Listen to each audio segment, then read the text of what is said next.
back to Holloway's Garage. I hope you guys all had a good Christmas. I'm back in the garage again. I finally got it cleaned up. Had some time to get to that. And now what we're going to do, we're going to finish up working on the fuel pump wiring and getting the fuel tank mounted on this truck. And then that way we can just hook up the wiring, plug everything in, and hopefully we'll be good to go, and this thing will be up and running. But let's go to the back and I'll show you what I got working in the back there with the fuel tank. Alright, so we got the new fuel tank ready to go.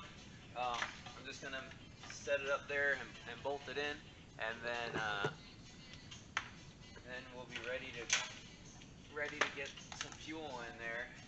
And then I got my, got my power, and then I got my ground here, or my power and my sending unit, which is just going to hook up to this sending unit wire.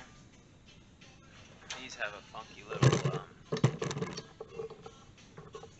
let's see if I can show you. On the carbureted trucks, it's just this little thing that pops right on the top of the sending unit.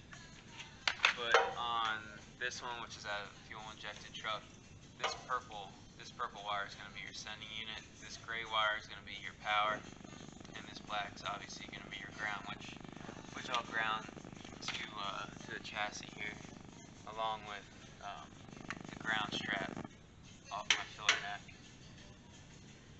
I took all the hard lines out except for I did leave the vent line hard line in there, and that I just did that because it's just going to run. There's a charcoal canister on this thing, and I'll probably just leave it because it's all ran. It's connected to the core support. I'll just hook the line into it and be good to go. It worked fine earlier.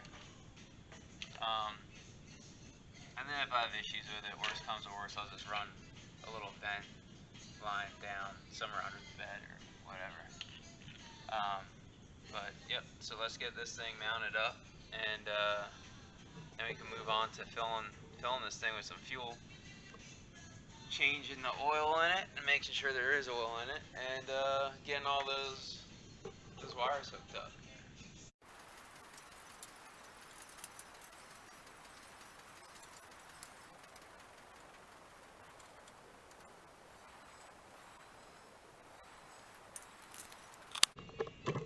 This is the fuse panel that came with it, and the fuel pump runs right off of this. The wire's not long enough to run.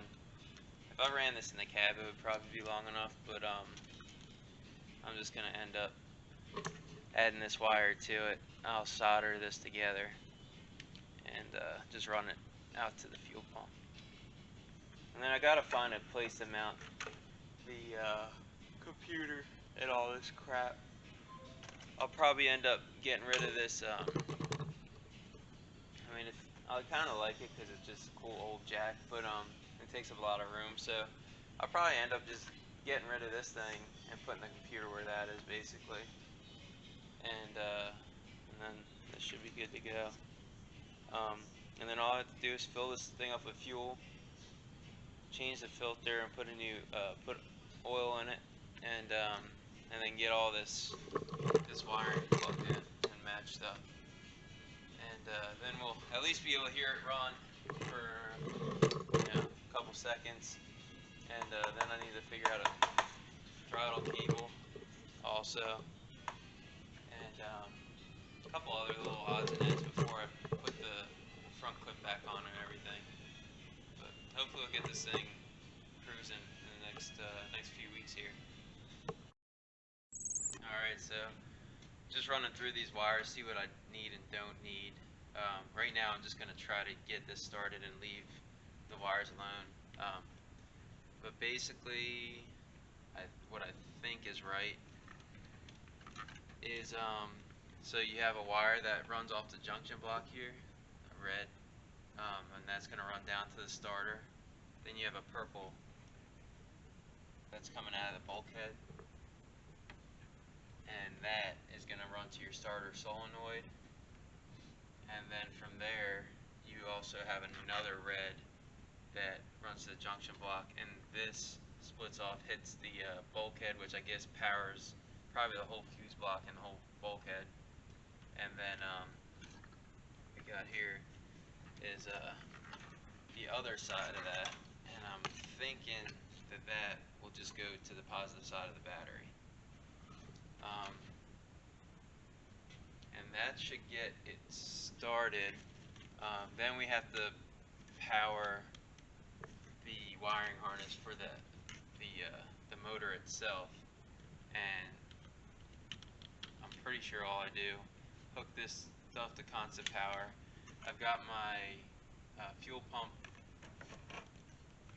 power line ran from the relay off this fuse block, and got the ECU hooked up, and I think that's all, and I think this thing should start, but we'll see. That's a lot of thinking and not a lot of knowing, so I guess we'll find out here in a minute.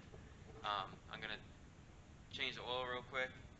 No need to show you guys that, and then I'm gonna run. I just gotta run like a little bypass hose for this because I don't have power steering yet, so I think I should be okay if I just run a bypass hose. If not, if it causes too much pressure in here or something, I'll just have to take the belt off and get a shorter belt just to bypass the power steering pump for the time being. And that should be it. We'll see how this goes. Got the oil filter changed, and I'm gonna put some oil in it, but we also dropped the fluid out of the old fluid out of the 7V4500. All you gotta do is just unbolt. You could take the whole plate off if you want. I just unbolt this one so I don't have to put a whole new gasket on here right now at the moment. And basically all you use for a gasket is just like gasket making material.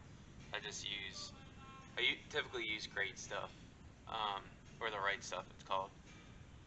And once you drain it all, here's the fill plug. You just take that out, fill it till it starts pouring out, and then close it up. On my Dodge MV4500 for that Cummins swap, I use I filled it up down here, and then I went up to the top, and I got another quart in. I think maybe even a little more than a quart from the top, and filled the whole thing up, because sometimes I heard that's one of the failing points sometimes with these trans, is that they kind of need a little more fluid than what this fill spot allows. I don't know about with the Chevys, but with the Dodges, that's what I was researching. And the best stuff you can use is either the OEM or the factory stuff, which I don't even think you can get anymore, or the 7590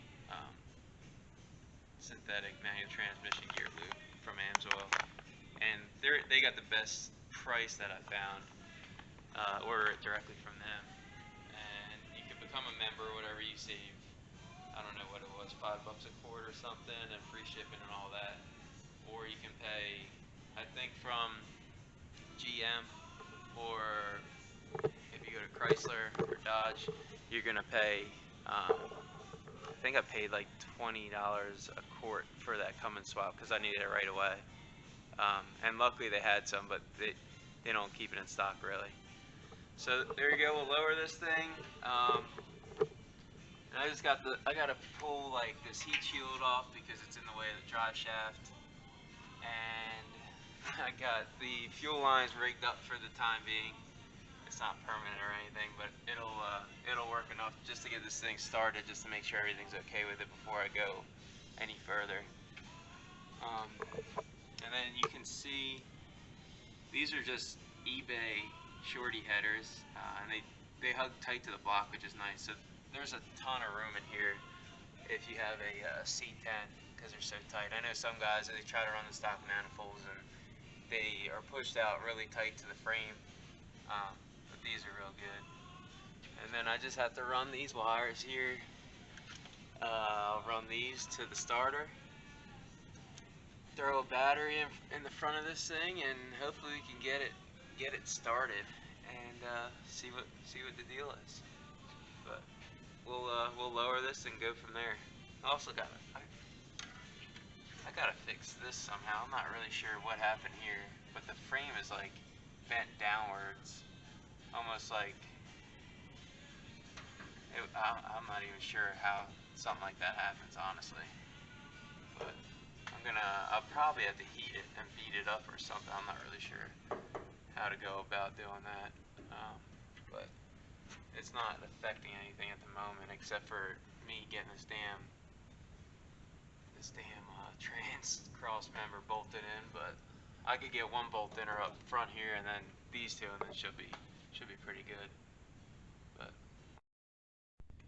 all right, so after a little bit of troubleshooting, I think I got it figured out. So this wire, for whatever reason, when I was looking at the diagram, I thought that this went to the fuel pump, but it doesn't. This actually will go to the fuel pump, and I have to add my own pin outs on that, I guess, or pins. So this is a wire that gets connected to something that has power with key turned and while you're cranking. And I have no idea what this is for, but that has power while keys on and while you're cranking. So I think this had something to do with the carb. I don't know what it went to though. So we got that figured out. I ran the fuel pump for a little too long, I guess. So I got fuel coming out of the front. I guess it's got a drain. But I'm about to hook the fuel pump up and see if I get this thing to turn over. I just hooked this little starter. I mean, she's spinning, but she's struggling. I got this old junk battery, of course, so I might have to run outside and grab my battery, or I got another junk battery. I can hook jumper cables to that and try to run them in a row, see what I can get going on. But hopefully she'll start up. I don't know, we'll see. I'm kind of excited now. I think I'm just gonna leave this shit charging up overnight, and hopefully I don't set the garage on fire. But I think this thing's 100% gonna run tomorrow. I'm pretty pumped. But get it done, and maybe I'll get this dang video posted up tomorrow or something.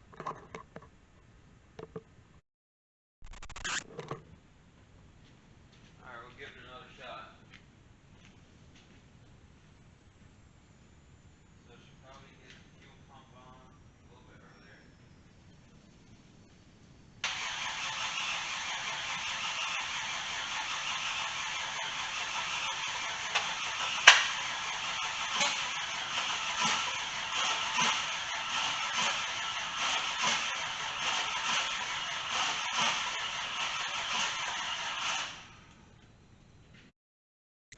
Alright, so I troubleshooted everything. As far as I can tell, all my grounds are good. I double checked them all, ground them down again to bare metal. I have constant 12 volt, or I have 12 volt switch, and when cranking to the ignition wire, I was getting spark. I went through, checked every single spark plug, pulled them, checked them. None of them had fuel on them, but I am getting fuel to the rail. So that was telling me that I probably had an injector problem. So what I did, I have my old harness. I cut the old, one of the old connectors for the injectors off. I just wired up some junk jumpers, and I pulled. This is one injector I just pulled the whole fuel rail, and that way I can test these, and it's real simple to test. So you just take. Let's see what we got here. So you plug it all in, then you end up connecting. What you'll do is just take those jumper leads and power. You're gonna have power hooked to the all pink cable on these LS motors and fuel injectors, and then you're gonna have the pink with the black hooked to ground.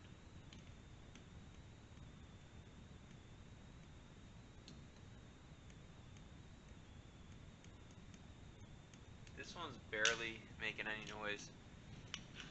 The other ones I checked, all of them were barely making any noise or weren't moving at all. The other ones were. Let me see if I can find a good one that I can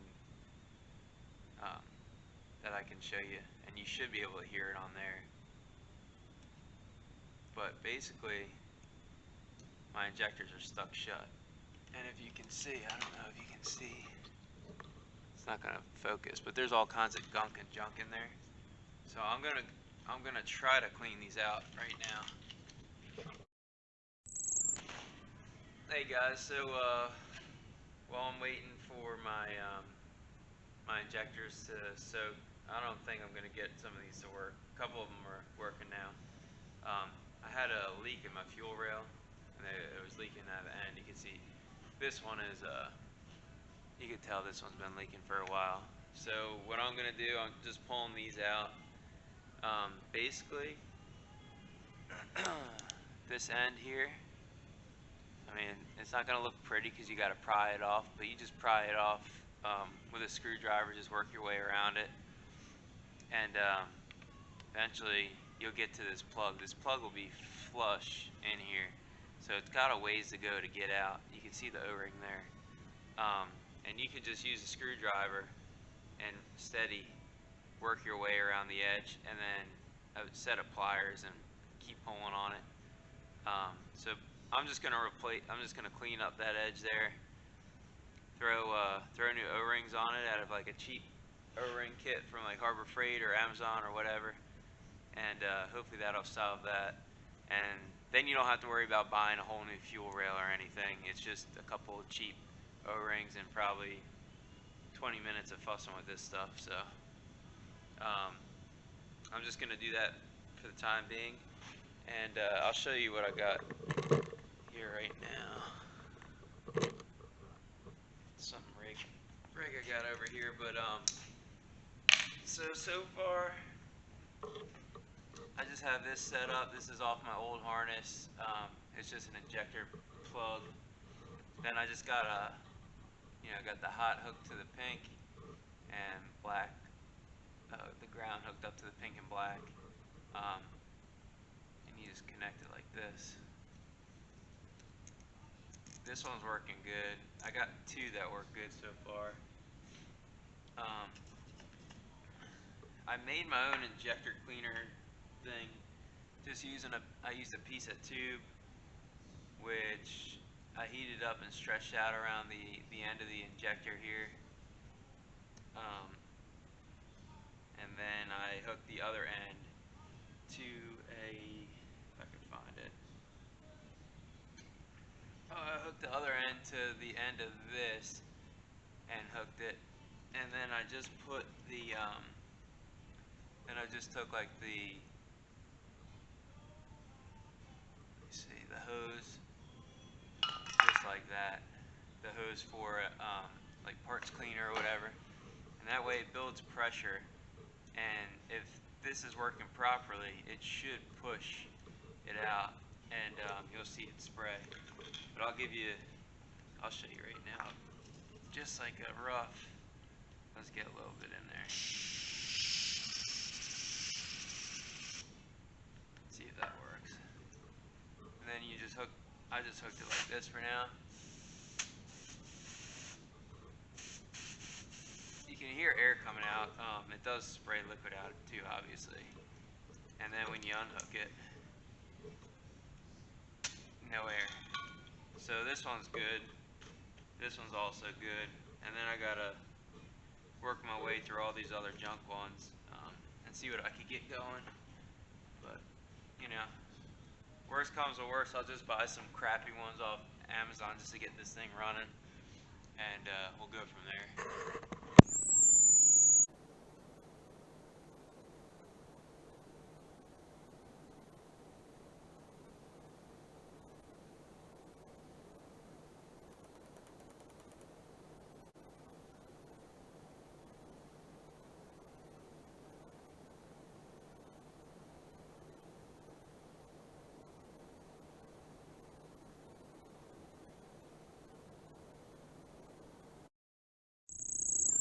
here's an example of, I guess, which ones are working and which aren't.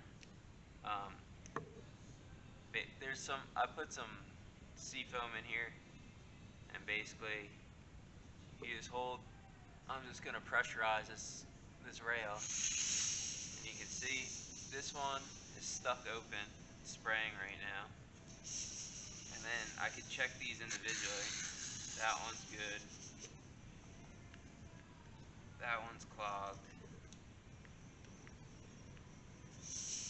That one's also clogged because there's nothing coming out. So basically I have three. Right now I only have three good injectors. This one was good. This one's stuck open. Closed. Those two are stuck closed. So I'll probably just keep those three that are good. Save them just in case I need them. And I'll just buy new ones because these aren't working. Cleaning them isn't working. So I think they're pretty well shot. But at least hopefully that's what my issue is with this truck not starting, and that'll do it. But we'll give it a shot. Alright, so while I wait for my injectors to come, I'm gonna just measure out this drive shaft and get the drive shaft cut. And I'll just show you how I do this. Basically, you're gonna want to come from the back of the trans here, which on an MV4500 there's no slip yoke or anything. So you're gonna measure from the center of where the caps would be for the U-joint, and then to the center of where the caps would be, the U-joint in for the rear. And I only have the 10 bolt back here right now, which I'm gonna switch. Let's see if I can get this. So I'm gonna measure from the center to center. It's really simple, and it's exactly 61. So it'll be 61 inches, and then we'll go look at my drive shafts. So I kind of have two options. Well, I don't really actually. I only have one option. So the original transmission right there had a slip yoke, and this is the original drive shaft. The slip yoke's only in there. So what I could have done, which I don't think they might have a slip yoke for the MV4500, but the cheapest route I can go is not use this drive shaft. I kept the original drive shaft from that 96, or I think it was 95 cabin chassis I bought and pulled the trans out of. So I kept this drive shaft, has a slip yoke. It's two-piece, has slip yoke in the center. I measured where the carrier bearing would be, and that is actually going to land just about where a cross member is behind the cab on this truck, so that'll work just fine. The camera died on me. So basically what I did is I measured from here, which I'm going to move it to basically the center of where that cap would be, and I'll measure out 61 inches, which I have my mark. It's hard to see it. I have my mark here for 61 inches. Then I measured. What I'm going to do is cut around this weld here, bang out this this end, and then when I make that cut back there, I'm going to weld it to that. But so what I'll do is you take the measurement here. It's about, let's see, it's about 2 3/4 or so. So then I measured 2 3/4.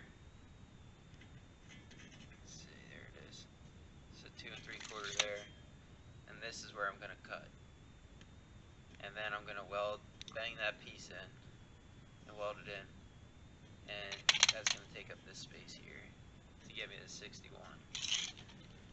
And that way it's 61 and I have some play. This will move a little bit. I might cut it a little bit shorter just so this doesn't get jammed up in there at all. You don't want it too tight. And then I'm gonna lower this thing more anyway, so I think the drive shaft's gonna have to be a little shorter anyhow. So I might just cut it a ½ inch shorter than 61, or maybe 3/4 inch shorter, and that should give me enough play in there. And then I'm also gonna have to get a converter or conversion drive shaft or U-joint for the rear. So the MB4500 is a 1350. So this here is a 1350. The 10 bolt is a 1310. So I'm gonna need to get a U-joint that is a 1310 to 1350, and that'll allow me to run this shaft and bolt it right onto the 10 bolt, and we'll be in business. So I ordered a U-joint for it. That won't be here till this weekend, and I'm not gonna get those injectors until probably later this week. So I'm just gonna wait on that stuff, and then maybe we can work on a few other things I need to do before we get this thing running and moving under its own power. And one of those things is the clutch. So I have to figure that out. The thing that so I had to figure a way to hook this line basically to this here, and then we should be good to go. But we'll get to it.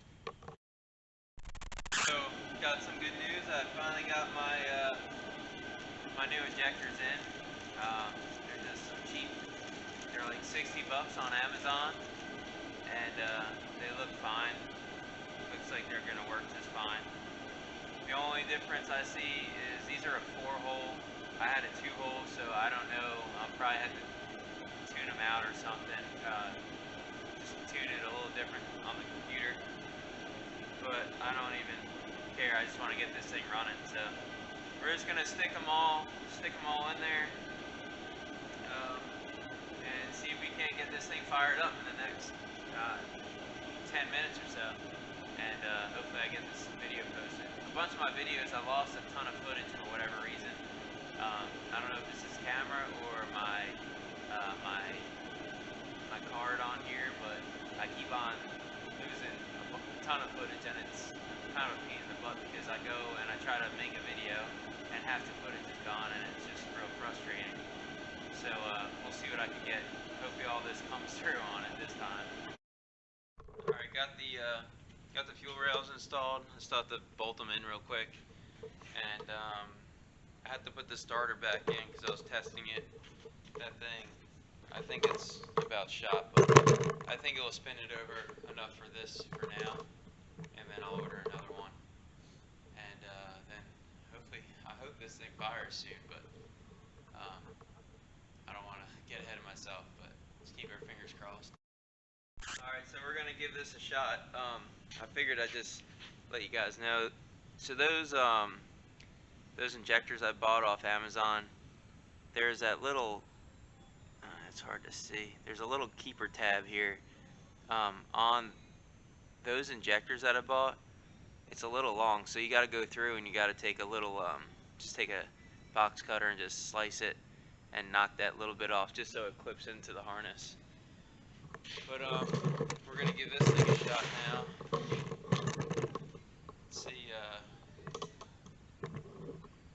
See if she'll fire up. I'm gonna hook the battery up right now.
able to get it to idle.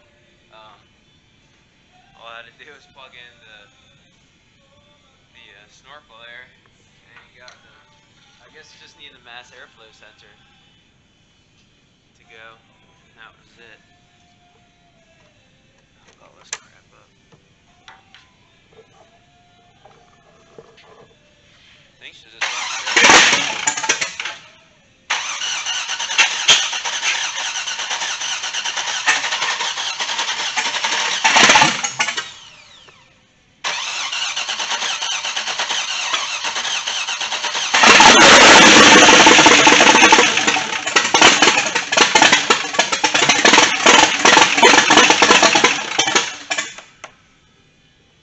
idling. Of course on a video it's not, but I'm not going to run it anymore without coolant in it.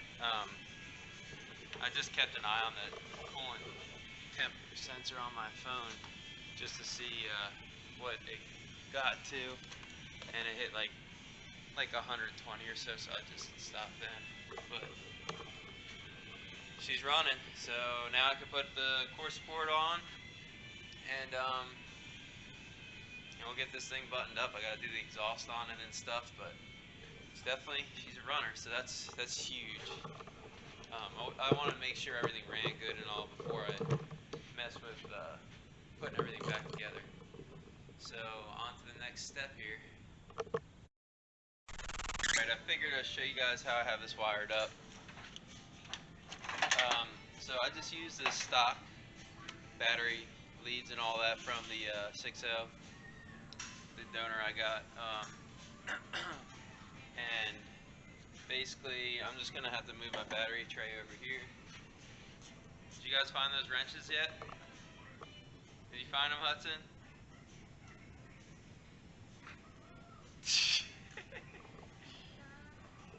No?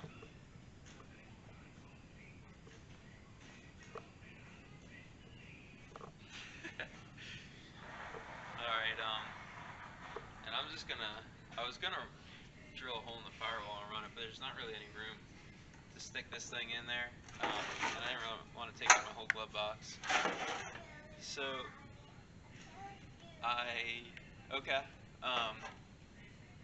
so basically, I have this, so this is power to the whole box, to this fuse panel here. It's not power to it, but this is what you're going to hook to your ignition and everything. This is for your ignition. Okay. And then this other, so this is your ignition relay, this is your fuel pump relay. And what I did is you need to have the 87 terminal run to the fuel pump itself. So I have this ran down. I gotta zip tie it all and get it straight, but that's ran to the fuel pump. Then I have power here, a fused power. I've just put a 25 amp mini fuse in there, and I cut power coming in, so this is constant power. I cut that coming in, spliced, or put a new end on it, and just ran that to number 30 on the fuel pump. Now it kicks on when you turn the key on.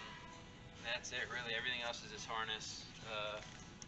So everything's just gonna sit like it is. Basically now I'll probably pick this up and run it to the firewall, and then I'm gonna make a strap, and I'll strap this probably here. I was curious what it's gonna be like with, I don't know, with heat and everything, but I mean they run these run in the truck. I pull this off, it's in the fender anyhow. And then I'll probably try to mount this fuse panel somewhere in here, and mount it right to the fender. And that's it. So it's really simple overall. You don't really need to keep many wires. I'm gonna start hacking some of these out, or depinning them. And then you want to keep, I think this is your coolant, I think it's tan, and I think this is oil. No, this is coolant. So coolant is like green here. I'll keep that. And then this tannish black is might even be yellow. I don't, or I